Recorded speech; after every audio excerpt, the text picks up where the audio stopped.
Hey, Stevie on here doing the junkyard crawl in a mystery yard in the northeast of the United States somewhere. Brought to you in part by High Octane Classics in Auburn, Mass. Thank you very much. Now, I'm holding a brick. What do this brick and this 1961 Rambler American have in common?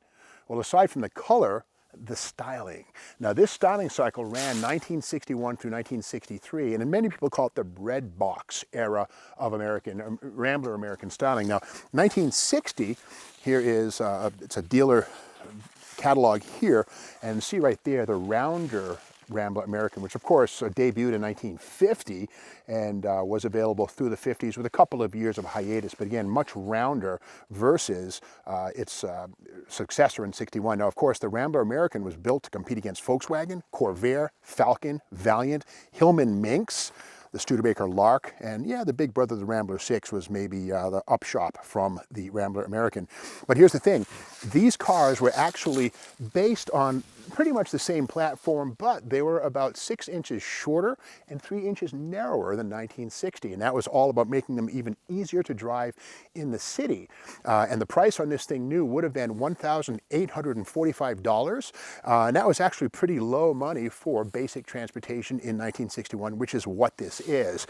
Now, something we look at under the hood, don't look for a V8, although by 1969, the Rambler American SC Rambler or Scrambler could be had with a 390 and 315 horsepower, but that was still a decade away. AMC was still in the business of the only race we care about is the human race, so not a lot of high performance pretensions at all. So under the hood, there it is, the Flathead 6. It's 195.6 cubic inches, 90 horsepower, but for an extra $50 or so, you could get the overhead valve engine with better breathing and 125 horsepower. But again, this is a flathead. This engine traces its roots all the way back to the 1930s. And let's switch side, Shane. And on this side of the engine, we can see here, just the cost cutting on this engine design was monumental. One barrel carburetor. The carburetor's built into the cylinder head. It's not even a separate manifold. And then the exhaust manifold is a piece of tubing. It's actually pipe. It's not a casting. It's not iron. That's steel tubing that's clamped to the side of the block, and there are 3 small holes that feed exhaust gases into that tube. And again, the oil filter, yep, that was an option. But here's the deal. When this is full of, so 3/4 of a quart of oil, you unscrew it to change it out, that oil is going to make a heck of a mess all over the place. So you had to have a special little drain thing. But again, this is the basic engine of a 90 horsepower Flathead 6, which was, you know, all it really took to move this thing down the road. Now, this one could be had with either a 3-speed manual or a Borg-Warner automatic. We'll find out which transmission it has when we get inside. But again, this styling cycle here, 61, 2, and 3, kind of weird, kind of awkward, kind of Chrysler-esque in this trapezoidal shape right here. Give that a nod to Virgil Exner. But again, these things are about 6 inches shorter than the 1960, which is a more bulbous piece, and again, narrower. But the weird thing about these, that I've always thought, when I was a kid, I was born in 1964, so I'm officially very old. But with that said, I saw these things coming down the road when I was a little kid. The track on these, the distance between the hubs was 55 inches, significantly less than the body. And these things always look to me like the wheels got smacked by a curb shot. The wheels are tucked way deep inside. And that's a remnant of the air flight styling, which was a Nash thing in the early 50s and through the Rambler Americans period. But again, 5 lugs here. Some of the early Rambler Americans had 4 lugs, so it could be worse. Now, one thing about this new body style is that while the fenders and the doors were new, the greenhouse, the glass, totally interchangeable with the 1960. The only exception to that being the rear window, which was a different form. But again, AMC absolutely maximized savings on these things by sharing the glass, the windshield and everything from 1960 through 61, although it's a totally new car, kinda. Let's trade places. I'll see you on the inside, Shane. I'll go around this side and we'll check out the interior. And of course, we got Super Shane Richardson running the camera, doing the programming and the uploading. But here inside, we can learn a little bit. Yeah, okay, I see a clutch pedal. So this one has the 3-speed manual up here on the column. And something new for 61 was suspended pedals. We can see that the pedals hang down from under the dash, whereas in 1960 they would have come through the floor. So it was more than a rescan. There was more going on than, again, just new body panels.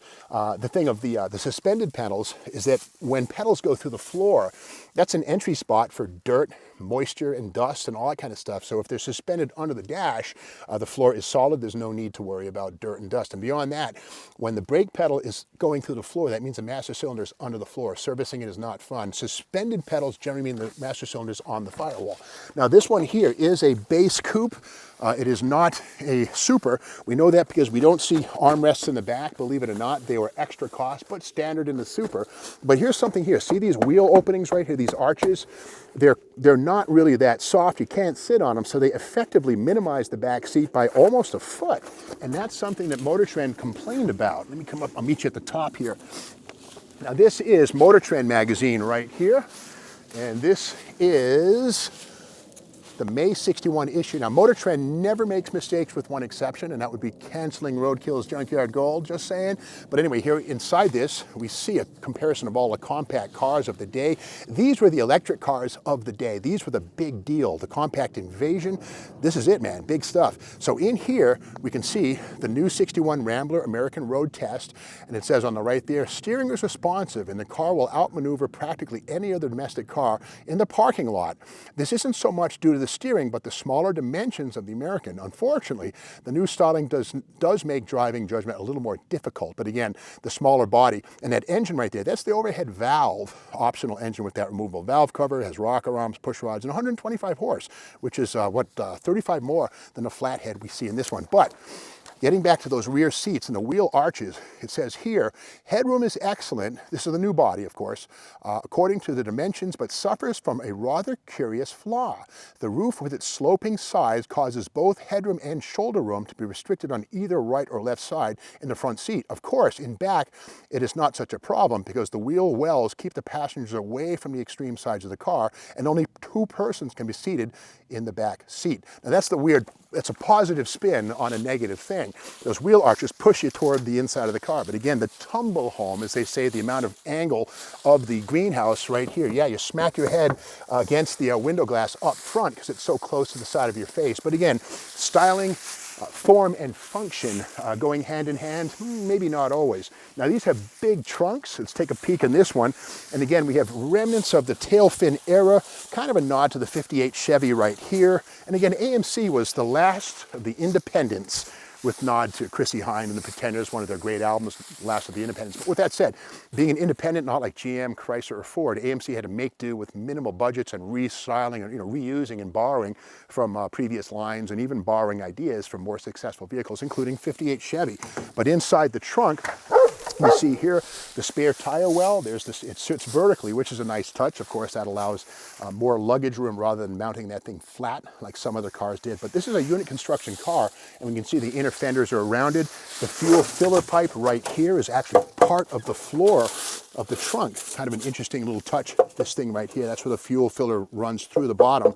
And again, unit construction, a flat floor here, unlike Plymouth Valiant, which did have a big spare tire well. So, a lot of functional area. And once again, the beautiful shiny red paint, this thing rolled off the Kenosha, Wisconsin line. Still traces of it here, but that's the most well-preserved part of pretty much any car.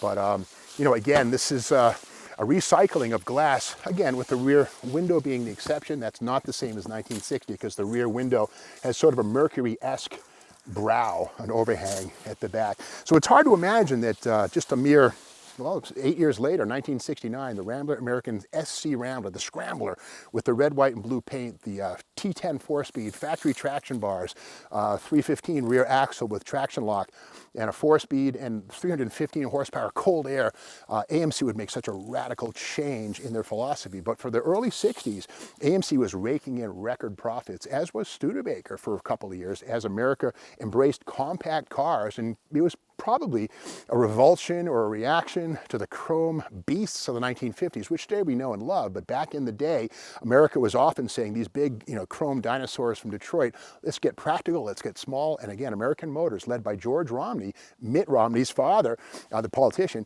George Romney used to say, the only race American Motors cares about is the human race, not the Daytona 500, not the Winter Nationals. So American Motors is all about providing and building economical, austere cars like this thing right here. Now, of course, that would change. By 1967, American Motors would be near bankruptcy. So they changed the game, and they caught up and they did well. Of course, by buying Jeep in 1970, 71, AMC really, or Kaiser, I should say, AMC really had a new lease on life, and they lived into the 1980s when Chrysler finally bought them. But cars like this were big sellers back in 1961. How has the world changed? Or has it? We've kind of come full circle. Economy cars are back again. Just goes to show everything happens in cycles. We'll be back tomorrow with more Junkyard Crawl, and if you like it, be sure to subscribe and ring the bell.